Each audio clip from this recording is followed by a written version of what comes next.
Greetings everybody, I'm Great British Geek and today I'm here to talk about something that has been causing controversy for a very long time, and that is the Ghostbusters reboot.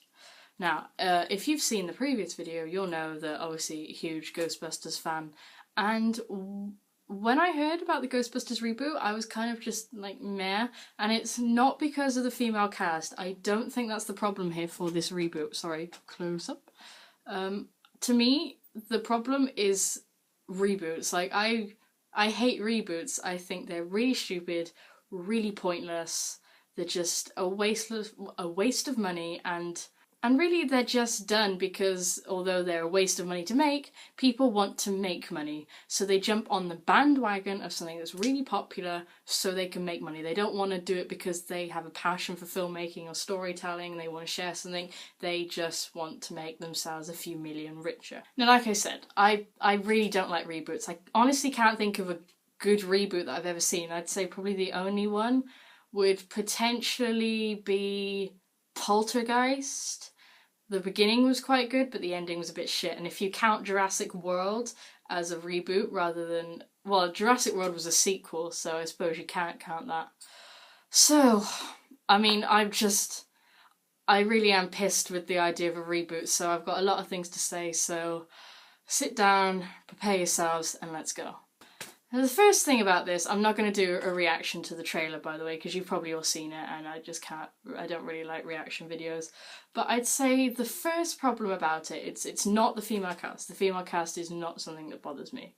I'd say the first problem is that the comedy in it is very much 2016 comedy, or at least comedy from the last kind of 5 years. It's very, very obvious, like in-your-face comedy that doesn't really have much wit or much intelligence behind it. It's just kind of like shouting something stupid and hoping people laugh. And that kind of comedy wasn't overly used in, I suppose, Ghostbusters. I was going to say like 80s comedy in general, but you can't generalise an entire... Sorry about all the moving around. You can't generalise an entire decade. So Ghostbusters comedy was very intelligent. I mean, yeah, you did have Bill Murray shouting things, like, you know, let's show this prehistoric bitch how we do things downtown. But, I mean, even then, it doesn't sound like the comedy they're going for in the reboot is going to be even up to the intelligence of that standard. And to top it all off, something that my dad said was that there is a big difference between a comedy actor and a comedian. And I could not agree with that more. If you think about it, Bill Murray, Dan Aykroyd, and the beloved Harold Ramis were all comedy-trained actors. They worked professional... I'd say professional kind of organisations for improvising and stage comedy. You know, I believe Harold Ramis worked with John Belushi at one point.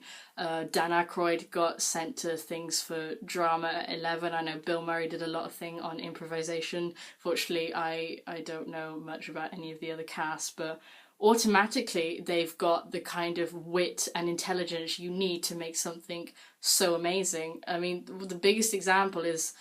you know, at the beginning of Ghostbusters, when the shelf falls down in the library, I'm sure many of you know that that scene was not scripted. The bookshelf just fell down on its own, and instead of just laughing and then cutting the take and did it properly, all three of them just stood there and reacted to it and made a very funny and iconic scene from the movie.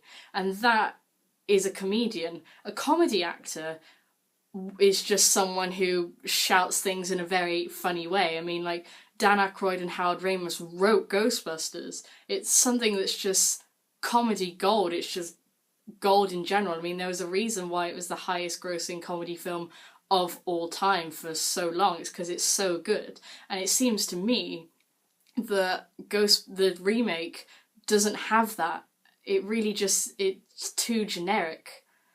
And not only the comedy and the script, but the characters seem to be generic as well. And this isn't a racist thing, but I'm not sure her name, but the actress who's playing the, I suppose, female equivalent of Winston Zeddemore. She seems to be, they kind of using that, I suppose, sassy black woman comedy type thing you see in a lot of films where they're really loud, really sassy, and kind of want to do the whole snap and shake the head kind of thing, especially like when she's slapping the woman when she's possessed. Like, that is what I mean by 2016 comedy. It's very loud, very in your face, very obvious, and there's not much wit to it. And something like that scene you would never ever ever have seen in the original Ghostbusters, because in all honesty I think they were better than that. And I really do think that this is taking quite a big shit on what we love from the 80s. And to add to that, it seems to me like the characters themselves are generic. Now, if you look at the 4 characters from Ghostbusters, you can pretty much see that each one has their own kind of, their own personality. So Peter Venkman, he's your kind of, I suppose, class clown. You have Ray Stantz, who is your kind of, he's really enthusiastic about the whole thing. You have Egon Spengler, who's your typical nerd and science geek, or as I believe Howard Ramis once called himself, the one guy in the gang who's called Specs. And then you have Winston Zeddemore, who is your kind of handyman, average Joe of the group. And they kind of showed that in the trailer when the Winston Zeddemore female equivalent was saying, oh, you know, I know New York. But aside from that, it seems like they're all just trying to be the funny one. And that's not going to work. It's all going to be too overpowering, it's going to clash, and at the end of the day, I think it's going to be shit. Whereas the 4 different personalities in Ghostbusters each brought something different to the film, which is another reason why it was all so brilliant. You had that really clever humour that was written by Dan and Harold, but it was so different. And even some of the, you know, I don't want to say minor, secondary characters, people like, you know, Rick Moranis, the kind of comedy that he had with Louis Tully was completely different to the Ghostbusters, and the same with Janine Malnitz. She was very different in both the films, but both had that really good comedy element that was very, very different from all the other characters, whereas it just seems like they're throwing all of the same thing into 4 different characters and into one film, and it's not going to work. And now let's move on to the way the film looks. It's very colourful, and normally when you think of films, colour isn't always a bad thing. People always say that when films, or even video games quite a lot, suffer from the whole real is grey syndrome, it really, really ruins it. But for me, like, there's the one scene in the trailer where they're looking around New York, you've got all the signs on the buildings, sorry about the lighting, you've got all the signs on the buildings, and then there's about 50 ghosts walking around New York, and it's just so bright and colourful, and it's just like, no, that isn't what Ghostbusters is. Although it was a comedy, everything in Ghostbusters was kind of gritty. It's like, if you ever watch a British film or an Australian film, they're usually very different from your typical Hollywood films because they've got more grit in them. And that's what was good about Ghostbusters. Like, yeah, there was the occasional flash of colour with Slimer and some of the other ghosts that were flying around New York in the first film. But they didn't have vibrant ghosts all over each other. And it's just, it's not what Ghostbusters is, and you can argue that maybe it's good that they're trying to change it, but I think if you're gonna carry on a franchise, you have to keep it similar in a lot of ways, and I think the ways that they've changed it are things that should be kept similar. And I think once you've left it this long, I mean, the last Ghostbusters film came out in 1989, so that's a long time ago. I'm sure you can work out the match yourself, because I sure as hell can't. But not only has it now got the fan base who were alive and saw it in the 80s, you've got people like me who saw it in the early 2000s as a child who have now learned to love it. So you've got a lot more people to please, and you're going to piss off a lot more people at the same time. Ghostbusters is not about bright, vibrant colours. It was a cleverly written comedy, and it had grit. And in all honesty, I think the CGI looks pretty shit. I mean, let's talk about like the very beginning of the trailer when they're in the library with the librarian ghost. she's bright blue, and it just, there's that meme going around where it looks like she's some kind of badly rendered video game character. Like, I think the slightly more transparent and, I suppose, worn down looking librarian from the first film looked better because it was creepier. If things are suddenly bright, then they're not creepy. And I know it's a comedy, but I think if you look at things like Vince Clortho and Zool when they were as the demon dogs, that seems very dark, very smoky, and that does have that kind of eerie element to it, and it just contrasts very well with the comedy and the grit, and it all comes together really well, whereas this is just bright, in your face, and just not very good. In relation to that, I also think there are way too many ghosts. Now, if I'm going to try and count this on the spot, but if you count the amount of ghosts and demons and spirits you see in Ghostbusters 1, so you've got the librarian, you've got Slimer, Stay Puft Marshmallow Man, Gozer, Zool, Vince Clortho, the one that drives the taxi, there was... I'm not sure if it's like a second Slimer or if it's Slimer again, but it's the one that pops out the hot dog stand, and it's like Slimer but chunkier, so we'll count that as something different just because it looks different. You have the one that like popped out from the like little subway bit and it kind of had pointy hands, and there probably are some more that I'm missing, but if you think, that's about 9 or 10 I got to, and if I am missing some, which I probably am, there's probably a total of about 12 ghosts in the entire the first Ghostbusters film, and probably can't be many more in the second one because it was mainly focused on Vigo, and of course you had the Scoleri brothers and all that, but if we go through the entire films and count every ghost, we're going to be here for a lot longer than I intended. Whereas in the trailer, the one scene I was on about where it's New York and it's all bright and vibrant, there's 50 there, so that's already double you have than what you have throughout the entire 2 films, the entire 2 successful films, I should add. And I know it is really unfair to judge from a trailer, but I mean, just look at the likes and dislikes. I believe it's got about 200, as of now, it's got like 200,000 likes and about 500,000 dislikes. And if that many people think it's shit from like a 2-minute trailer, you're doing something wrong. And also, Sony, I believe, published it. They're deleting hate comments. Honestly, go on there, type a hate comment, come back about an hour later, it will have been deleted. So they're obviously sensitive about it, which means they obviously don't have that much faith, which once again kind of proves that people are just doing it for money. Oh, and on top of that, it kind of feels that this whole thing is just being done way too late. I remember Dan Aykroyd saying, I believe it was in the Time Is But a Window documentary, which you can find on YouTube, he was saying that he wrote a couple of scripts for a 3rd film idea. I'm not sure if he wrote one of them with Howard Ramis as well when he was still alive, I really don't know. But if you think, if Dan Aykroyd, one of the geniuses behind this, wrote a script, if you were gonna do a sequel, at least use that one, but it's not being written by Dan. It is literally, it's just being based off of the works by Dan Aykroyd and Howard Ramis. And on top of that, it really is just way too late. If you're gonna do a 3rd film, I think it's best to do them at the time, because, I mean, some things like Star Wars or Jurassic Park will work if you have a sequel a few decades later. But I really don't even know if this is a sequel, because the beginning of the film says 30 years ago 4 scientists saved New York, which is actually incorrect because Winston Zeddemore wasn't a scientist, so already within the first 2 seconds they've got their shit wrong. But then it seems like they're finding all this new stuff and there's no mention of the past Ghostbusters from the narrative of the characters, and maybe if and when they release a second trailer we might see that, but right now I don't even know if it's a sequel or a reboot. And that's just a little fact.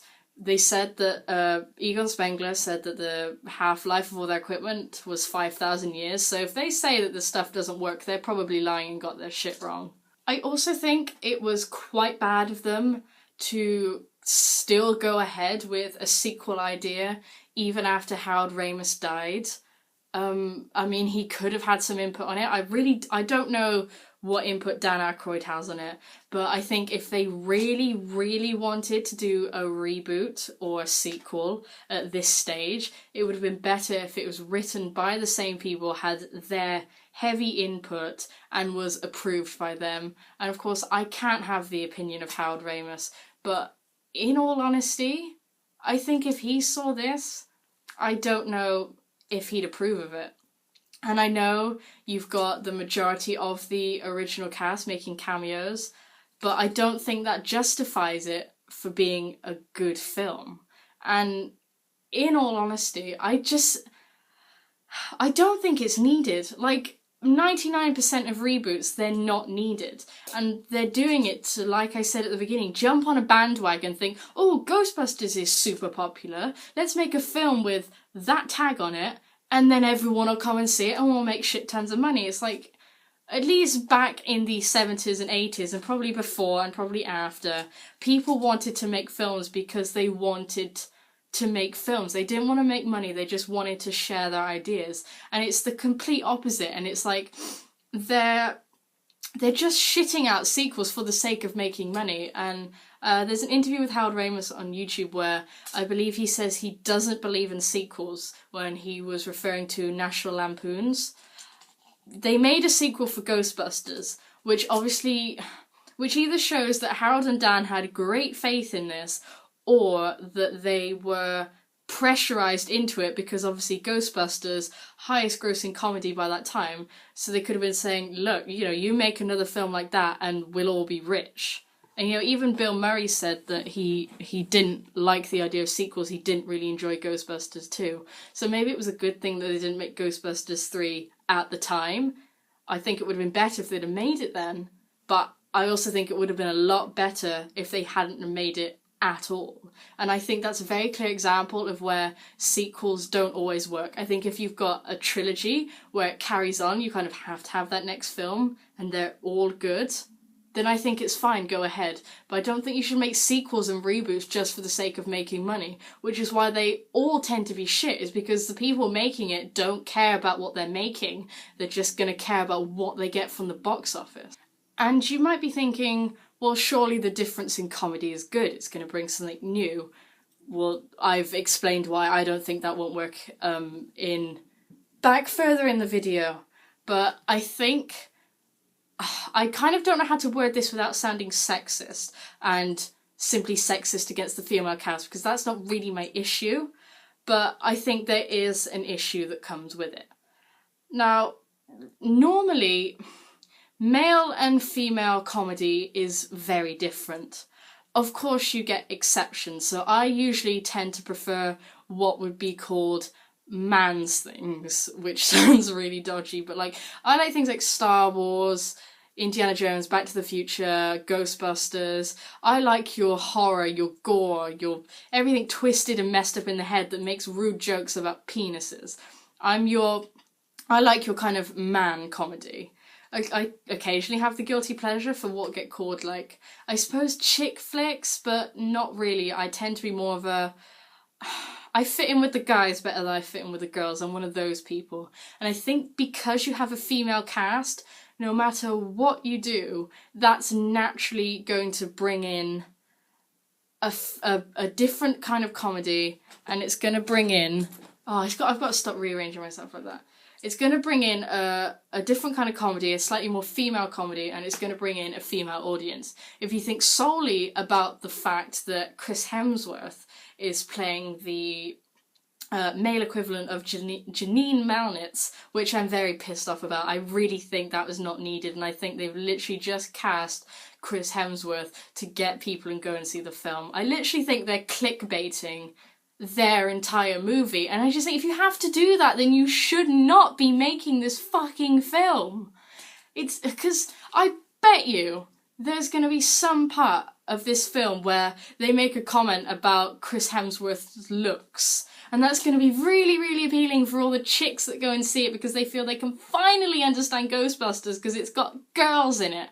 Whereas I bet you back in the 80s, if any of them had made a comment about the way Annie Potts looked as Janine Mounitz, God, everyone would fucking kick off about that. But the minute a female says it about a male, oh, it's fucking fine, isn't it? And it's...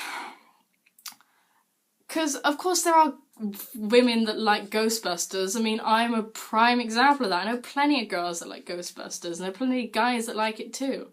But I think this is going to be overly womanized, I suppose. It's going to be a very personal female element, which I don't think you need to do. You don't need to make everything appeal to females. It's like in superhero movies where sometimes they always feel the need to have a romance in there so it appeals to females. It's like, no, females like superheroes too. Guess what? Females also like badass, kick-ass films about Ghostbusters. Ghostbusters wouldn't have been incredibly popular if the entire audience was male. The audience was male and female split. It might have been slightly biased towards men, but plenty of women liked it too. Which is another reason, which is probably the one reason why I think the female cast actually is a bit of a problem, because it's just going to throw everything out of proportion. It's going to fuck up the writing, the comedy, and the content. And my final point, which I believe is the most important, is that, as a whole, the whole thing looks like a piece of fucking shit. I probably won't even watch it. I spoke to my head of sixth form about this, and he said something that I can really empathise with. He said, if I'm ever on a plane and Ghostbusters reboot is all they show me, I'll look out the window. And I praise that man for saying that, because that pretty much basically sums up how I feel about this film in the most black and white way. I think it's not needed. It's just not needed. And it's going to be an absolute piece of shit, in my opinion.